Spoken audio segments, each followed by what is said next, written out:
저는 1950년 6월 25일 6.25 전쟁이 나는 바로 그 시간은 제가 북한에 있는 그 강제노동 수용소 모나지 광산에서 아주 모진 고생을 하고 있었습니다. 그렇게 강제노동 수용소에서 고생하고 있는 바로 그 자리에서 6.25가 터졌다는 그런 이야기를 듣게 됩니다.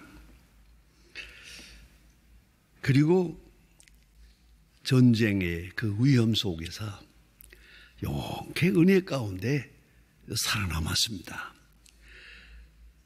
제가 듣기는 그 광산에 2,000명이 있었다고 하는데 5명 살았다는 말이 있어요. 그런데 그 중에 내가 살았습니다. 어쨌든 그런 과정을 거치고 또 저희 아버지가 제 목전에서 총살당하는 걸 보아야 했습니다.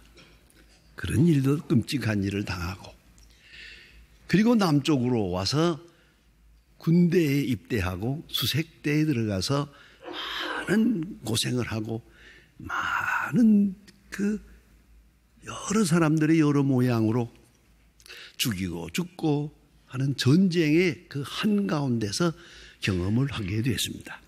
가만히 생각하면 북쪽과 남쪽, 북한과 남한을 두 곳을 다 있으면서 전쟁을 경험했습니다. 그런 의미에서 6.25라고 하는 큰 전쟁의 사건만이 아니라 나는 개인적으로도 절절한 경험을 많이 한 그런 대표적인 경험이 있다. 스스로 생각을 합니다. 그러기에 저는 6.25가 제게 주는 감동, 특별한 것입니다.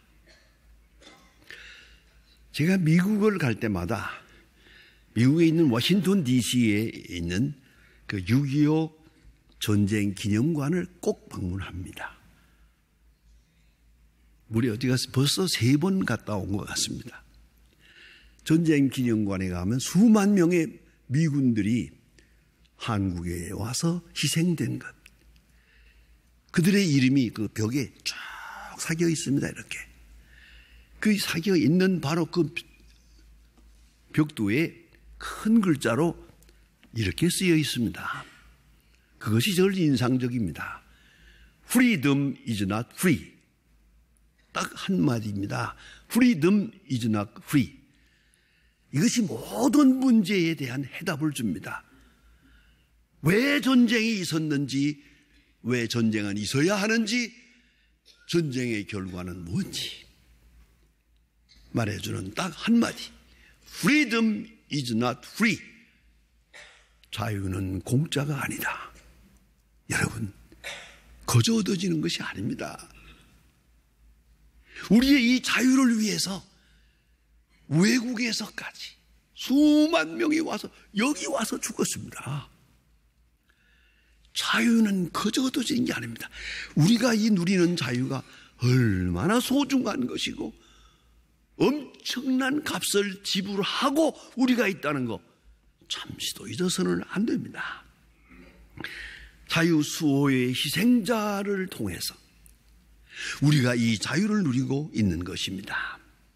여러분, 왜 전쟁은 있어야 합니까?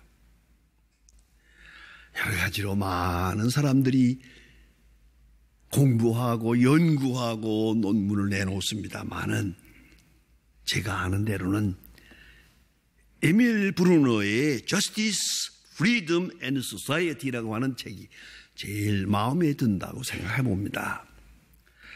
이 에밀 브루너의 생각은 이렇습니다. 왜 전쟁이 있느냐? 인간의 끝없는 욕심 때문이다. 넉넉한데도 불구하고 가진 자가 너무 많이 가지려고 하고 더 가지려고 하고 남의 것을 빼앗고 이렇게 해서 끝없는 욕심 이것 때문에 전쟁은 있다. 또 하나는 살아남기 위해서 악한 사람들에게서 살아남기 위하여 전쟁은 있다. 그렇습니다. 죄일선에 여러 번 나가보았습니다만은 총을 들고 총을 쏘기가 어렵습니다. 그런데 저쪽에서 총알이 평 가고 날라오면 그때 나도 총을 쏩니다. 내가 먼저 총을 쏘기란 참 쉬운 일이 아닙니다. 그게. 여러분, 전쟁이란 왜 있냐고요? 살아남기 위해서. 가만히 있다가 내가 죽잖아요. 몰살당하잖아요. 정의가 무너지잖아요. 그런 거로 살아남기 위해서 싸워야 합니다. 이걸 잊어서는 안 됩니다. 살아남는 최고의 수단이 전쟁이더라 그 말이야. 이것을 알아야 합니다. 또 하나는 정의 구현을 위하여 높은 개념입니다. 전쟁이 아니면 악한 사람들에게 이 세상을 내주고 마는 거니까. 험악한 세상, 무질서한 세상이 죄악 세상이 되니까 정의 구원을 for the justice 구원을 위하여 싸운다. 조금 더 나아가서는 평화와 자유를 위하여, 자유를 지키기 위하여 전쟁을 통해서 비로소 자유를 지킬 수 있기 때문에 부득불 전쟁할 수밖에 없는 것이다. 조금 더 깊이 연구하고 브루노는 말합니다.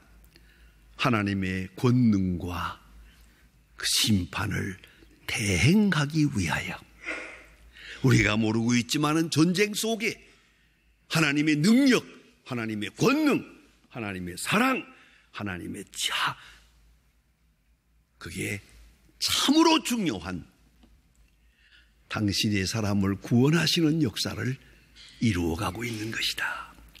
당신이 원하시는 재창조의 역사를 전쟁을 통해 이루어가는 것을 우리는 부인할 수가 없다. 이것이 바로 에밀 브루노의 말입니다. 제가 공부할 때에 교수님의 강청에 의해서 신학 저서는 아닙니다만은 유명한 역사가 베아드의 책을 읽을 때가 있었습니다. 역사가 안 돼. 역사서, 세계 역사 12권입니다. 12권이나 되는 큰 책을 교수님께서 우리 신학을 전공하는 사람들에게 읽으라고 그래요. 강압적으로 읽으라. 부득불 읽어야 했던 그런 일이 있었습니다. 왜 읽으라고 했는지는 다 읽고 나서 깨달았습니다. 이 속에서 말합니다. 역사는 뭐냐? 베아드의 이론은 역사는 뭐냐? 딱 한마디로 전쟁사입니다. 어느 나라 역사를 보든지 전부 이리 싸우고 저리 싸우고 우리나라의 역사도 전부 싸움 외에 단 얘기가 없습니다. 역사라는. 그런가 하면 그 속을 가만히 보면 약육강식의 원리가 통하지 않는다. 강자가 이기고 약자가 망한다. 큰 자가 이기고 작은 자는 죽는다.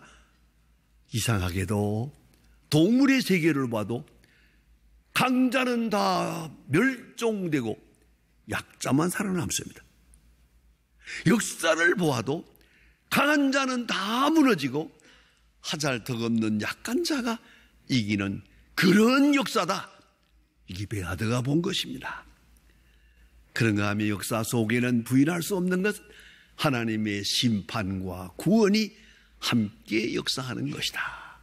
동시에 역사하는 것이다. 한쪽으로 심판하시면서 한쪽으로 구원의 역사를 이룬다. 한 사건 속에서 이루어집니다. 6.25라는 전쟁 속에서 하나님은 심판하시고 구원하시고 두 가지 역사를 동시에 이루었습니다. 여러분, 잊어서는 안 됩니다. 하나님의 심판은 우리 인간의 생각으로 볼 때는 좀 더딥니다.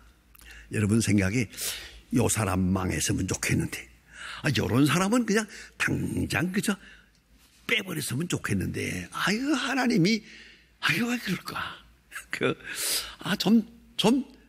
하나님이 너무 좀 더디해요. 그래서 옛날에 우리 시골에서 자랄 때는 그 무서운 조용한 욕설이 하나 있습니다. 못된 사람이 저기 하나 있으면 어른들이 뭘 하는지 아십니까? 아이고, 남산의 호랭이는 뭘 먹고 사나. 그래. 저런 것들 좀 잡아먹지. 이게 어른들의 한탄입니다. 왜 하나님의 심판이 왜 이렇게 더딜까? 악한 것들은 그냥 벼락을 맞으면 좋겠는데, 그렇진 않거든요. 왜 그럴까? 그래서 베아들은 이렇게 말합니다. 하나님의 심판의 연자맷돌은 커다란데 천천히 돌아간다. 어떤 때는 안 도는 것 같은데 돌고 있다. 천천히. 그러는데 부드럽게 간다. 예외 없이 심판하시더라 하는 말입니다. 그리고 베아드가 가르쳐주는 중요한 진리가 있습니다. 우리가 볼 때는 여기 악한 자가 있습니다. 악한 자를 그대로 멸했으면 좋겠는데 왜 남겨둘까? 아니옵니다. 묘한 진리가 있습니다. 악한 자를 멸할 때 그보다 더 악한 자를 통해 하시는 겁니다. 선한 자를 통해서 악한 자를 멸한 역사는 거의 없습니다. 악한 자를 심판할 때 또 다른 악한 자를 통해 역사합니다. 이것이 역사가의 말입니다. 그래서 악한 자가 망하는 장면을 가만히 보면 하나님의 심판은 이렇더라. 악한 자를 성공하게 합니다. 승리하게 합니다.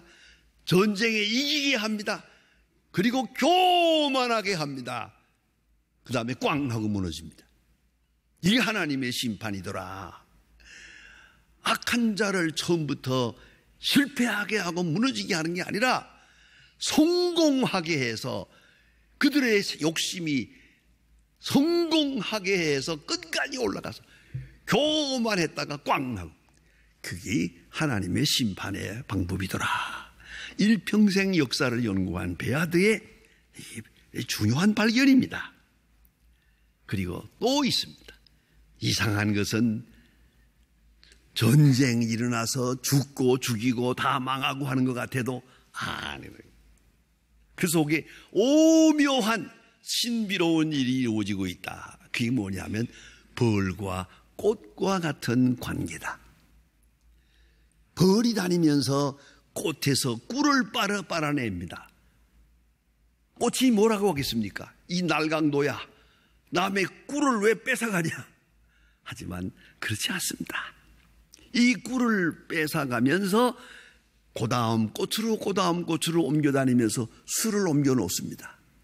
자, 벌이 꽃을 섬기는 겁니까? 꽃이 벌을 섬기는 겁니까? 신비로운 조화를 이루고요.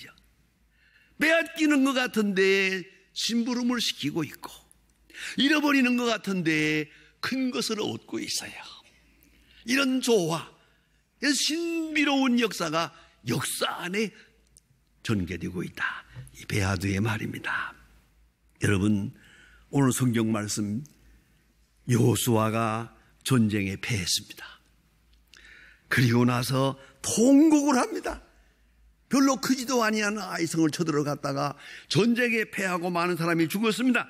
그래서 오늘 성경에 보니까, 자, 여기에 여러분 보시는 가운데 6, 7절에서 보지 않습니까? 여호수아가 옷을 찢고 이스라엘 장로들과 함께 궤 앞에 엎드려 머리에 띠끝을 뒤집어 쓰고 저물도록 있다가, 슬프도소이다 주 여호와여, 어찌하여 이 백성을 인도하여 요단을 건너오게 하셨습니까? 어찌하여 이 전쟁에 패했습니까? 하잘떡없는 전쟁, 이 가나안 정복의 전쟁에 이렇게 비참하게 패해서 죽었습니다. 왜 이런 일이 있습니까? 하고 여호수아가 통곡을 합니다. 너무 지나치게 생각한 나머지, 이스라엘 왜 이리로 인도하셨습니까? 여기서 죽기 위해서 우리를 인도하셨습니까? 악이 죽이려고 인도하셨습니까? 왜 이런 일이 있어야 합니까? 하나님 앞에 원망하며 울부짖고 있습니다. 그러나 하나님의 대답은 이렇습니다. 여러분 보면 10절에서 말합니다.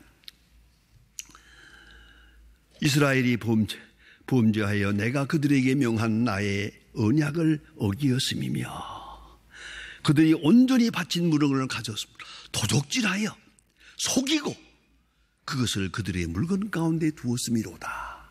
이건 무슨 말입니까? 아간이 그 전쟁통에 도적질을 했어요. 하나님의 명령을 어기고 탐심을 하고 이기심을 하고 불신앙적으로 행한 바가 있었어요. 아간 한 사람이. 그리할 때 하나님께서, 다시 잘 들으세요, 숨겨진 악을 향해서 화살을 쏩니다. 여러분, 왜 이 사건이 있느냐고요? 요새도 우리가 신문에 나타난 이러이러한 사건을 터지는 걸 봅니다. 왜 이런 일이 있느냐고요? 깊은 곳에 아간 같은 사람이 있어요. 이기적이고 하나님의 뜻을 생각하지 않고 자기만 생각했던, 그리고 도적질한 사람. 그 사람 하나 때문에 이 전쟁을 패한 거예요. 다시 말합니다. 숨겨진 악을 향해서 하나님은 심판하고 계십니다. 여러분 다 알고 계시지 않습니까? 전쟁을 겪고 나서 보니까야 이랬구나 여기 썩었구나, 이래서 못된 놈이 있구나, 이제서 알게 되는 거죠. 이런 전쟁이 아니라면 그런 모든 악이 노출될 수가 없거든요. 불의가 다 정당화되고 악한 자가 제멋대로 이런 세상이 된단 말이에요. 하나님이 심판하시는 거예요. 전쟁 속에는 하나님의 심판이 있다. 국가적으로, 민족적으로, 개인적으로, 정치적으로 계속 심판이 있어요. 정말 무섭습니다. 숨겨진 악을 향하여 하나님께서 화살을 쏩니다. 다 드러날 때까지. 이것이 전쟁이 있는 이유입니다. 유명한, 여러분이 잘 아는 다윗, 어렸을 때 골리앗 대장을 향해서 나아가면서 한마디 다윗 소년이 유명한 말 하지 않습니까? 전쟁은 하나님께 속한 것이니 전쟁은 하나님의 손에 있는 거다. 그러면 그 속에 무엇이 있습니까? 하나님의 심판과 하나님의 구원이 있어요. 악한 자에 대한 심판, 선한 자에 대한 구원, 이방에 대한 심판, 하나님의 백성에 대한 구원. 그것이 전쟁 속에 있는 비밀한 하나님의 뜻입니다. 그래서 하나님의 뜻을 알게 하고 깨닫게 하고 믿게 하고, 여러분 자유를 알게 하고 자유케 하고 자유를 지키게 하고 전쟁을 통해서 이루어가고 있습니다. 여러분, 하나님께서는 심판을 통해서 역사하십니다. 전쟁을 통해 우상을 진멸하십니다. 허상을 진멸하십니다. 모든 인간의 교만한 자를 다 내려칩니다. 이걸 잊지 말아야 합니다. 저는 그저 웃기는 얘기 같지만 진실한 얘기입니다. 일본의 동조라고 하는 사람이 있었죠. 정치가가. 이 사람이 태평양 전쟁을 일으킨 사람인데, 일본의 동조가 언젠가 동맹을 맺느라고 독일에 갔어요. 독일 히틀러하고 만나는데 히틀러의 군대가 촥촥 하면서 그 행렬을 하는 걸 보여줬습니다. 사열을 하니까 히틀러가 기분이 좋아가지고, 보세요, 우리 독일군. 그러니까 우리 독일군은 하나님 외에는 아무도 무서워하지 않습니다. 그랬어요. 그랬더니 동조가 뭐랬는지 아세요? 우리 일본군은 하나님도 무서워하지 않습니다. 그랬어요. 그래 망했잖아요. 하나님은 심판하신디야. 이런 것을 심판하시는 거예요. 그런데 노묘한 것은 더 있습니다. 하나님은 이 전쟁, 이 엄청난 사건을 통해서 하나님이 원하시는 백성을 구원하시고 특별히 복음을 전하는 역사를 이룹니다. 제가 언젠가 공부하면서 선교사라고 하는 책을 많이 읽은 때가 있었습니다. 선교가 어떻게 이루어졌나. 이래가지고 우리가 나가는 가운데 누가 하나 썼는데 기가 막힌 말을 썼어요. 많은 사람이 선교하느라고 애쓰지만 전쟁을 통하지 아니하고 전쟁 상황을 통하지 않고 선교에 성공한 역사가 없다. 깊은 말씀입니다. 정말입니다. 가만히 그런 눈으로 보면은 모든 선교의 역사가 전쟁을 통해서 이루어집니다. 여러분, 우리나라의 이 교회가 지금 부흥이 좀 침체돼서 걱정입니다만은 우리나라가 복음을 받아가지고 큰 부흥을 이룹니다. 교회가 큰 부흥을 이룹니다. 어떤 때? 딱 두 경우입니다. 하나가 3.1운동입니다. 일본 사람들이 한국을 점령해가지고 괴롭힐 때 그에 저항해가지고 우리 온 백성들이 독립만세를 부르고 독립을 위해서 애쓰고 많은 교인들이 수만 명이 희생이 되었습니다. 이 3.1운동을 통해서 교회가 크게 부흥이 됩니다.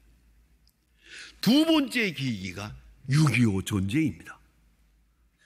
전쟁을 통해서 많이 이런 것이 있습니다만은 그저 교회 유명하잖아요. 우리 한국 사람들은 어디 가나 몇 사람만 모이면 교회 세운다고. 어느 나라에 가든지 저 교회. 이것이 6.25 전쟁을 통해서 얻은 소득입니다. 하나님이 주시려고 하는 역사입니다. 자, 그런 거로 이제 우리가 마지막으로 할 일이 있습니다. 오늘 여호수아를 통해서 우리에게 말씀하십니다. 스스로 성결케 하라. 전쟁에 이기고 지는 것은 군의 문제도 아니고 전략의 문제가 아니다. 성결의 문제다. 역사를 풀어나갈 수 있는 길은 거룩함의 문제다. 스스로 성결케 하라. 그리고 내일을 기다리라. 여러분, 통일을 바라봅니다. 언제 있느냐고 묻습니다. 조용히 스스로 성결케 하고 내일을 기다릴 것입니다.